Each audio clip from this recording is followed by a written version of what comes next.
And like a bunch of these sort of far left shows will say like, oh, it's a constitutional crisis, blah blah blah. But what they won't do is point out which payments are wrong. My challenge to them is point out which payments are wrong.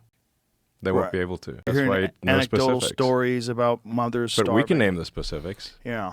And if you're only talking about the propaganda talking points and you're not talking about the very clear fraud and waste, it's very obvious what you're doing. Yeah. You're just gaslighting.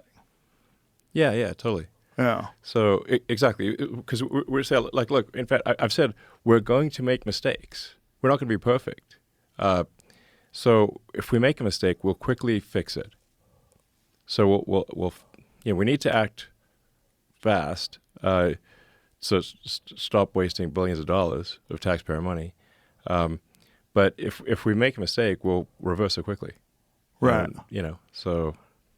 It's also this interesting narrative that you shouldn't have access to this Social Security information, as if no one's had access to it before, as if the Biden administration in 2023 there was like 53 people, some of them were students, that had access to all this stuff. Yeah. As it is, there are tens of thousands of federal employees that have access already to the system.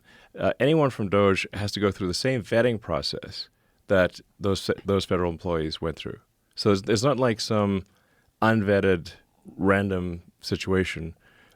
If, for example, there's a security clearance needed, the DOJ person has to have that same security clearance. So there's no reduction in security. But I mean, obviously the vast numbers of Social Security numbers have leaked onto the internet. People have hacked the government systems multiple times.